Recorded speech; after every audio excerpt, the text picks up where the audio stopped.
নমস্কার, আমি নবেন্দু। আপনারা এখন আমার চ্যানেল বিগিনারে। আজকে কোনো ট্রাভেল ব্লগ নয়, ট্রাভেলের ভিডিও নয়। 2023 প্রায় শেষের দোরগোড়ায়। এই ভিডিওতে আমি আলোচনা করব 2023 সাল কেমন কাটলো, কিভাবে কাটালাম সারাটা বছর, সেসব নিয়ে। তাহলে আর দেরি না করে চলুন শুরু করা যাক আজকের ভিডিও। আজকে 31শে ডিসেম্বর 2023 রবিবার। যখন এই ভিডিও পাবলিশ হয়ে আপনারা দেখছেন, তখন আমি নিজে মৌসুনি আইল্যান্ডের কোনো রিসর্টে বসে বছরের শেষ দিনটাকে উপভোগ করছি।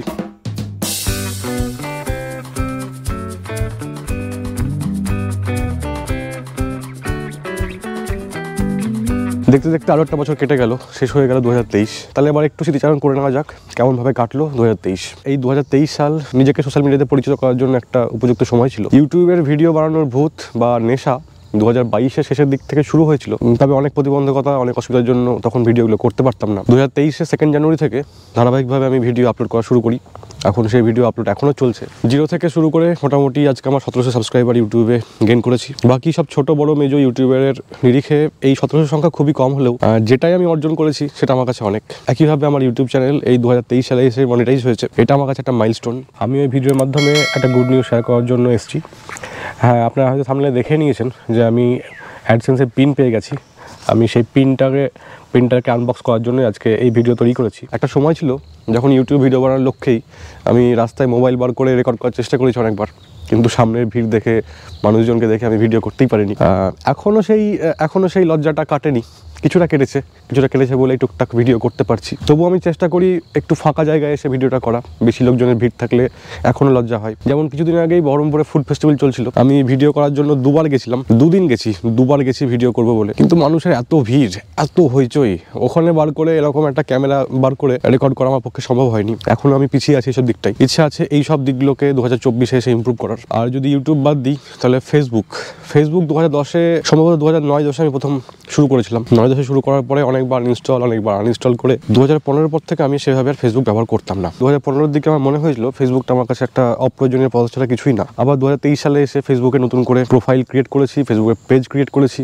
আসলে সত্যি কথা হচ্ছে, মানুষজন ফেসবুকটাকে এমনভাবে ব্যবহার করছে এখন মানুষের কাছে পৌঁছানোর জন্য, ফেসবুক ছাড়া অন্য কোনো মাধ্যম বর্তমানে একটু কঠিন হয়ে পড়েছে। একটা মাইকিং যে পরিমাণ খবর আপনার কাছে পৌঁছে দিতে পারবে, আমার মনে হয় ফেসবুক তার থেকে 10 গুণ বেশি খবর আপনার বাড়িতে পৌঁছে দিতে পারবে। ফেসবুকের এত ব্যবহার বেড়ে গেছে, তাই মানুষের কাছে পৌঁছানোর জন্য ফেসবুক মাধ্যম আমাকে ব্যবহার করতে হয়েছে। ফেসবুকের প্রোফাইলে প্রায় 1,500 ফ্রেন্ড এবং যে পেজটা আমি রান করি সেখানে প্রায় 900+ ফলোয়ার তৈরি করে নিয়েছি অলরেডি। আমি ইউটিউবের মতো ফেসবুকেও ভিডিও আপলোড করি। সোশ্যাল মিডিয়াতে নিজের পরিচিতি তৈরি করা বা সোশ্যাল মিডিয়া নিজের গ্রোথ ছাড়াও ভিডিও এডিটিং নিয়ে কিন্তু আমার সেভাবে কোনো অভিজ্ঞতা আগে ছিল না। এই 2023 আমাকে ভিডিও এডিটিং নিয়ে অনেক কিছু শিখিয়েছে। 2023-এ প্রথম দিকে এডিট করা ভিডিও আর শেষের দিকে এডিট করা ভিডিওর মধ্যে বিস্তর ফারাক, সেটা আমি নিজে দেখলেই বুঝতে পারি, আপনারা দেখলেও বুঝতে পারবেন। আমি প্রতিনিয়ত শিখে চলেছি, এখনও শিখছি। তবে এই যে কাজগুলো আমি শিখেছি তার পেছনে অনেকের ভূমিকা আছে, তাদের নামগুলো না নিলেই না। যে সফটওয়্যারটাই আমি এখন এডিট করি সেই সফটওয়্যার সম্পর্কে প্রথম আমাকে জানিয়েছিল সুরজ। ভিডিওর মাধ্যমে সুরজকে আমি ধন্যবাদ জানাই। সে যদি ওই দিন সফটওয়্যার সম্পর্কে না বলতো তাহলে আমি সফটওয়্যার ব্যবহারটা শিখতে পারতাম না। হ্যাঁ, সেই সফটওয়্যারকে আমি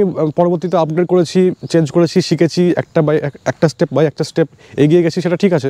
কিন্তু ইন্টারফেসটা সম্পর্কে প্রথমে ধারণা দিয়েছিল আমাকে সুরজ। তাছাড়া সোশ্যাল মিডিয়াতে গ্রোথ করার জন্য অর্ক আমাকে অনেক হেল্প করেছে। গল্পের ছলে পাওয়া অনেক ছোটো ছোটো টিপ পরবর্তীতে ভিডিও এডিট কিংবা সোশ্যাল মিডিয়াতে গ্রোথে এগিয়ে নিয়ে গেছে। এছাড়া আয়ুব আলী শেখ, যিনি আমাকে ট্রাভেল সংক্রান্ত বিভিন্ন হেল্প এখনও করে চলেছেন, অনেক কিছু তথ্য তার কাছ থেকে পাই। রিজু, সেও আমাকে সোশ্যাল মিডিয়া সম্পর্কে অনেক তথ্য দিয়েছে, অনেক ওয়েবসাইট ইন্টারফেস সম্পর্কে জানিয়েছে, সেগুলো আমি ওর কাছ থেকে শিখেছি, জেনেছি। ওদের এই হেল্প ছাড়া হয়তো আমি আজকে যেটুকু বা শিখেছি সেটা শিখতে পারতাম না।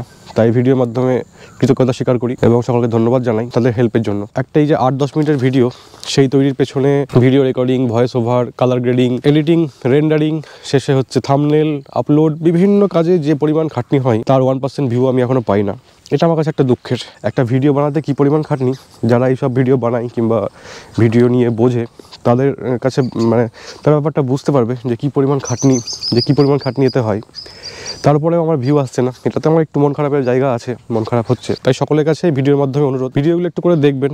ভিডিও যদি কোনো জায়গায় খারাপ মনে হয়, কোনো জায়গায় প্রবলেম মনে হয়, অবশ্যই কমেন্ট করে জানাবেন। আপনাদের কমেন্ট, সেটা নেগেটিভই হোক বা পজিটিভ, সেটা আমাকে ভবিষ্যতে এগিয়ে যেতে সাহায্য করবে। ইউটিউবকে ধন্যবাদ দিতেই হয়, কারণ ইউটিউবের ভিডিওর সুবাদেই আমি 2023 সালে অনেকগুলো ট্রিপ করেছি। জীবনের প্রথম সোলো ট্রিপ করে 2023-এর মার্চে আমি ঘুরে এসেছি পন্ডিচেরি, তিরুপতি হয়ে চেন্নাই। এটা আমার কাছে একটা বিশাল পাওয়া। একই সঙ্গে জীবনের প্রথম সেকেন্ড এসিতে চড়ার অভিজ্ঞতা সঞ্চয় করেছিলাম এই ট্রিপে।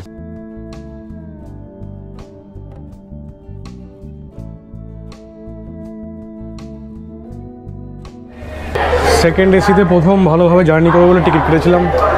টিকিটটা কনফার্ম হয়নি বলে মনটা একটু খারাপই আছে, আর কিছু করার নেই। আমি খুব এক্সাইটেড আজকে যে এখানে অনেকেই দেখছি বিচে নেমেছে। এই এখন আমি হোয়াইট টাউন ক্রস করছি।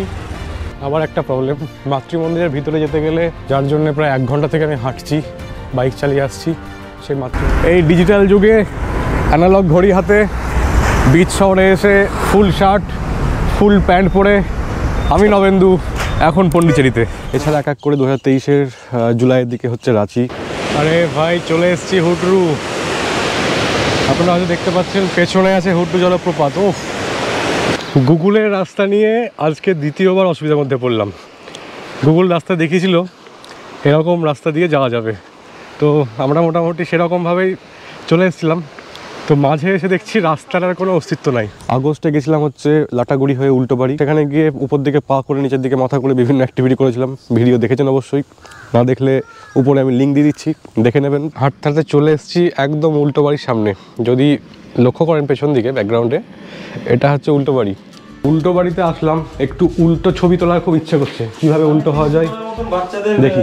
ক্যামেরাটা এখানে রেখেছি, আমার পা উপর দিকে, আমি নিচের দিকে, ক্যামেরা নিচে, আমি উপরে, আমি উল্টো, ঘর উল্টো। আর এই 2019 সেপ্টেম্বরেই জীবনের প্রথম কোনো পাহাড়ের ট্রেকিংয়ের অভিজ্ঞতা সঞ্চয় করি। জাস্ট হাঁটা শুরু করলাম। মোটামুটি এস্টিমেট অনুযায়ী 4 কিলোমিটার আমাদেরকে হাঁটতে হবে, সময় লাগবে 2 ঘন্টা। ক্যামেরা ব্যাটারি চার্জ 100% দিয়ে নিয়েছি। এনার্জি লেভেল কতটা জানি না, মনে এনার্জি 100% করে নিয়েছি। রোদের তাপটা কিন্তু আস্তে আস্তে বাড়ছে।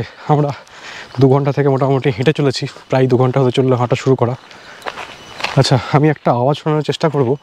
জঙ্গলের মধ্যে থেকে একটা ঘন্টা বাজার মতো আওয়াজ আসছে। আমাদের টিমের 4 জনই বিধ্বস্ত, পুরো কথা বেরাচ্ছে না মুখ দিয়ে। এই ক্যামেরা আর ভিডিও না থাকলে হয়তো আরও 1 কিলোমিটার বেশি ওঠা যেত। এই সেপ্টেম্বরের ট্রিপে একই সঙ্গে ল্যাপচাখা, জয়ন্তী, বক্সা এবং জলদাপাড়া ঘুরে ইন্টারন্যাশনাল বর্ডার ফুড সেলিং হয়ে আমরা পৌঁছে গেছিলাম ভুটানে। আমার পা কিন্তু আমি ভুটানের মাটিতে দিয়ে দিয়েছি। ভুটানের মাটিতে পা দিয়ে এটা আমার প্রথম ভিডিও, জীবনের প্রথম কোনো ইন্টারন্যাশনাল ট্যুরে এসেছি, তাও আবার পাসপোর্ট ভিসা কোনো কিছু ছাড়া। খুব ভালো লাগছে। অনেক ঘোরার জায়গা এখনো বাকি। আমার ইচ্ছা আছে পশ্চিমবঙ্গের প্রত্যেকটা জেলা একবার করে অন্তত ঘোরার, একই সঙ্গে ভারতবর্ষের প্রত্যেকটা রাজ্যে অন্তত একবার করে ঘোরার অপেক্ষায় আছি স্বপ্ন পূরণের। জানি না কবে স্বপ্ন পূরণ করতে পারবো। এই 2023-এই আমার এক সময়ের প্রিয় মোটরসাইকেল রয়্যাল এনফিল্ডের 350X বিক্রি করে দিই। এই যে আমার বাইক এনফিল্ড 350X, এটা আমার সঙ্গে প্রায় 5 বছর ধরে আছে। সেটা নিয়ে আমি আজকে বড় ইমোশনাল হয়ে পড়েছি। কিন্তু এখন যখন গাড়িটা আমার অলরেডি বিক্রি হয়ে গেছে, যখন আমি গাড়িটার নাম ট্রান্সফারের জন্য যাচ্ছি, তখন কোনো রকম ইস্যু খুঁজে পাচ্ছি না। সেই সময় আমি বুঝেছিলাম ভালো লাগার জিনিস বা প্রিয় জিনিস কোনো সময় কনস্ট্যান্ট না, সবসময় এটা পরিবর্তনশীল। খুব মন খারাপ হয়েছিল গাড়িটা বিক্রি করার সময়, তাও বিক্রি করে দিয়ে স্প্লেন্ডার প্লাস কিনেছিলাম। সেই ভিডিও আপনারা দেখেছেন। 2023 আমাকে অনেক রকম অভিজ্ঞতা দিয়েছে, কিছু ভালো, কিছু খারাপ, কিছু ব্যক্ত না করার মতো ভালো, কিছু ব্যক্ত না করার মতো খারাপ, সব রকম মিক্স করে একটা অভিজ্ঞতা সঞ্চয় করেছি। আমি তো বলে গেলাম আমার 23 সালের গল্প 13 মিনিটের মধ্যে দিয়ে। কেমন কাটলো আপনাদের 2023 অবশ্যই কমেন্ট করে জানাতে ভুলবেন না। তাহলে আজকে ভিডিও এখানেই শেষ। ভিডিওর মাধ্যমে সকলকে নতুন বছরের শুভেচ্ছা। 2023 যেমনই কেটে থাকুক, ভালো কাটুক 2024 এই আশা রাখি। তাহলে আর ভিডিও বড় করছি না। ভিডিও দেখার জন্য ধন্যবাদ।